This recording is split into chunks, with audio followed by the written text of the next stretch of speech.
People just rapping because it's free. You know what I'm saying? What you gotta do, especially now with Jay writing his rhymes in his head, people ain't gotta pay for paper no more. Now, everybody just feel like they finna just, you know what I'm saying, come out and be a rapper out the blue. At least with a production, you have to go up and figure out a way to get your equipment up and go buy records and do different things.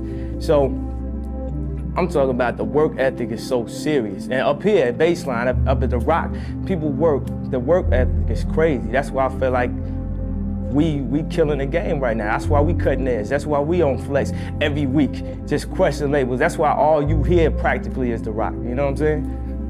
Let me just to keep it in, the back issue. How, you're speaking a lot about your parents, right? So how supportive were they of this career you're trying to pursue? Well, I don't think my father really understood or thought that this should be the one hobby that I really do, because you know what I'm saying, one second I'm Michael Jordan, the next second I'm, who's the freestyle champion that got his own Dave Murray or something like that, the biker. One second I'm him, next second I'm a swimmer, I'm a professional diver. Like I was just a shorty, I was doing a bunch of stuff, I was creative. Next second I'm Michelangelo. So he probably didn't realize how serious I was about it, because every little kid run around and write raps. But man, it's like, I just loved it too much, you know what I'm saying?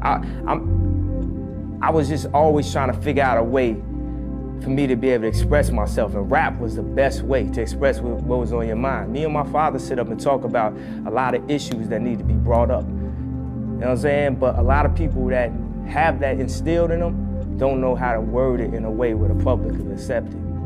So now that I got this stamp on me, I got the backing of Mos Def, Kweli, Jay-Z, I got every premier artist backing me saying, dog, listen to what he's saying. I feel like I just got a really good opportunity. And I'm not finna let them down. I'm definitely not finna let my city down, because Chicago right now, it's like we got a lot of good artists that are just waiting for somebody to just break through so everybody else could just, you know, walk through the door at that point. Before you met, like, some of the dudes you just named, and even like the person, even like maybe the first real big dude, like, how did you get your music out there? How did you get your name? How did you get heard? Man, I was doing beats for free, 99. You don't know how many times I heard somebody say, yo, what's gonna happen is you just gonna get paid when I get paid, because my cousin no dude at this record label, and yo, they just looking for a Chicago act. And like, I went through all that, man. You know how many times I carried my keyboard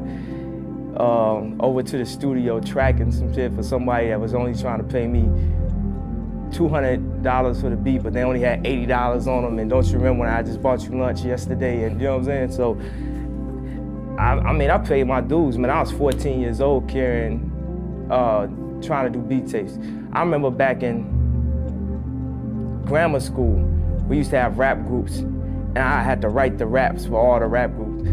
I remember this one time, we was trying to do a talent show. This is where I learned, pick your audience, you know what I'm saying? Like, you gotta figure out who you were actually rapping to, because I had my music teacher, who was my favorite teacher in the world, Miss Morgan. And you know what I'm saying? She was like, it's kind of like the Lane Bryant size or whatever, you know what I'm saying? And we got up there and we think we finna perform Fat Girls Are Back for the talent show. So of course we didn't make it. And at that point I was like, you know what I'm saying? Figure out who you rapping to. What was your like your teenage life like? Yeah.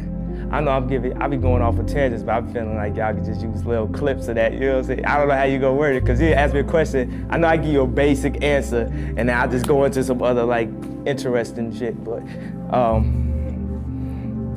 so, I mean. Like around the time when you were really trying to. When I was trying to get on, I remember one time I got so into hip hop that I had an afro with no lining. I had like one of them Gap life preserver vests.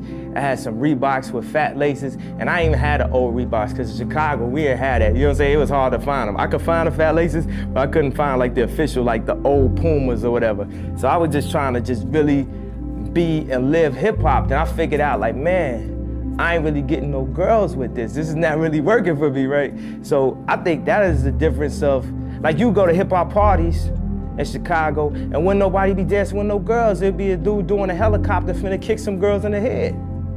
They get mad if some girls start dancing or something. That's when I figured out, like, yo, maybe whatever definition that everybody